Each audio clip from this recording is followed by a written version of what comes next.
तर नमस्कार मंडळी, मी विघ्नेश आपल्या सर्वांचं स्वागत करतोय एका नवीन ब्लॉगमध्ये।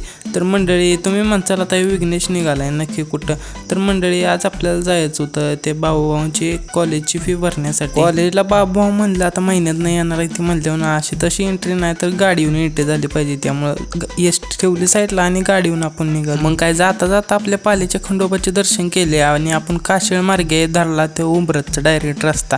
म्हणलं आता सारखं सारखं आपण साडावागापूर मार्गे जातोय, आज म्हणलं जाऊया ते उंबरत मल्हारपेठ मार्गे।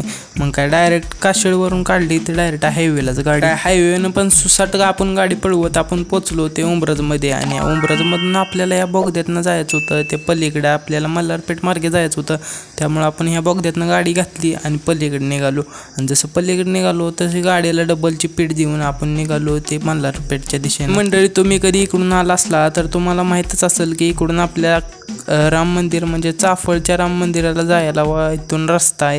त्या रस्त्याच्या फाट्यापाशी आपण थांबलो ते चहा पिण्यासाठी। मग काय बाबूभाऊंनी पण 2 चहाची लगेच ऑर्डर दिली आणि चहा जसा आला तसं चहा संपवून लगेच आपण धरले तर पुढचा रस्ता। असं मंडळी, आपण वाज जरा पुढे आलो तसं इथं लागली की पावसाला सुरुवात आणि असला निवार पाऊस लागत होता की कॅमेरा पण फटकं बसत। म्हणलं आता थोडा वेळ थांबावं कुठंतरी झाडाखाली, मग काय थोडीशी गाडीला पण विश्रांती भेटेल। मग काय गाडी लावली थोडीशी आपण छत्री आणून त्याचा काहीच उपयोग झाला नाही, कारण की त्याच्या 2 कांड्यांनी काम्यात झालेल्या। म्हणलं तसं का होईना आपल्याला वापरायला झाली म्हणजे बाद झालं। मग काय शेवटी तुटलेली का होईना छत्री आपण उघडली आणि म्हणलं आता हळूहळू का होईना जाऊया, कारण की पाऊस तर निबार लागत होता, त्यामुळे म्हणलं आपण हळूहळू जाऊया। आपण इकडं हळूहळूच निघालेलो, पण आपल्या छत्रीची तिसरी पण काडी मुडली। मग काय शेवटी दप्तरातच टाकली आणि मंडळी जसं वाय जर आपण पुढे गेलो तसं इथं उन्हाचा तडाखा लागायला लागला। म्हणलं या वातावरणाचं एक काय खर्च होईना झाले, एकदा पाऊस पडतोय तर एकदा ऊन पडते आणि तिथून नंतर आपण जसं उरुळ घाटात गेलो तसं उरुळ घाटात पण डबल पावसाला सुरुवात झाली। पण म्हणलं आता राहू दे तिकडे छत्री काढायचं,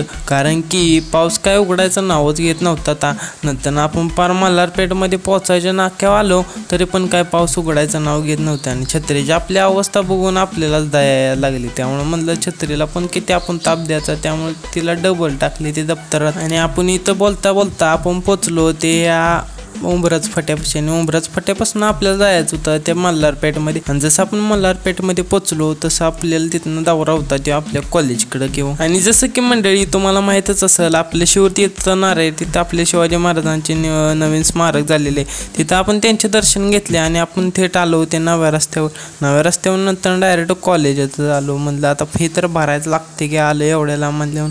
मग काय बाबूभाऊंनी लगेच फॉर्म भरायला घ्यायला सुरुवात केली आणि त्यांना काय फॉर्म भरायचा नव्हता, त्यामुळे त्यांनी ओमकार भाऊंकडे दिला आणि तिथून आपल्याला मंडळी आपल्या कॉलेजवर जायचं होतं ते आपली प्रवेश फी भरण्यासाठी। मग काय प्रवेश फी भरून जसे मग आपण माघारी निघालो तसं बाबूभाऊंनी गाडी घेतली आणि तराट निघालो ते आपण डायरेक्ट नव्या रस्त्याच्या दिशेने।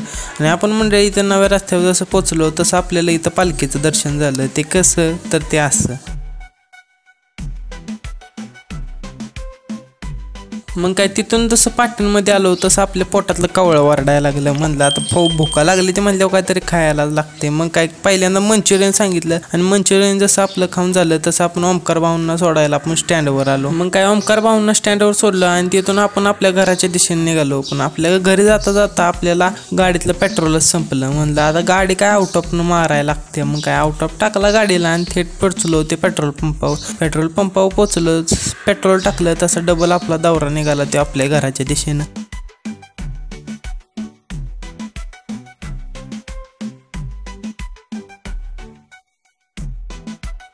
आणि मंडळी तुम्हाला माहीतच असेल की आपल्याला आता पाटणमधलं वर जायचे म्हणल्यावर चढ तर लागणारच, पण तसल्या चढातनं पण आपल्याला गाडी सनकतच न्यायला लागते किंवा तेवढ्या जाता जाता खंडोबाचं दर्शन केलं आणि आपण तसल्या चढातनं पण सनकत निघालो तर डायरेक्ट साडावागापूरच्या दिशेनं।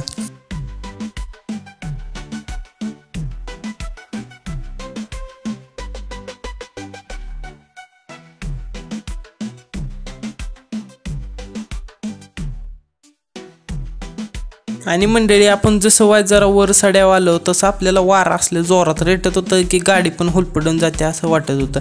म्हणलं आपण तसल्या पण अवस्थेत आपण गाडी चालवायचीच। मग काय थोडंच पुढे गेलो आणि झाडाखाली थांबायचा निर्णय आपला। आणि मंडळी साडावागापूर म्हणल्यावर तिथं धुकं आलं, पाऊस आला वगैरे सगळं आलंच। साडावागापूर विषय म्हणजे सगळ्यात टॉपचा विषय, मोऱ्या महाराष्ट्रात टॉपचा विषय किंवा नंतर आपणच घेतला मनावानी गाडी घेतली हातात आणि निघालो तर डायरेक्ट घराची दिशा। आणि आपण जशी गाडी घेतली तसं धुक्याचं काय नामनिशाणच गेलं, विषय झाला आपला।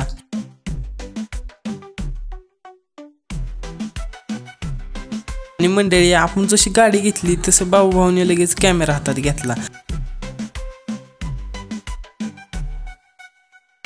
आणि मंडळी आपण शेवटी आपल्या गावात पोहोचलो। आणि मंडळी तुम्हाला आपला आजचा ब्लॉग कसा वाटला ते कमेंट करून नक्की सांगा। अरे असेच नवनवीन ब्लॉग बघण्यासाठी आपल्या चॅनलला सबस्क्राईब नक्की करून घ्या बरं का।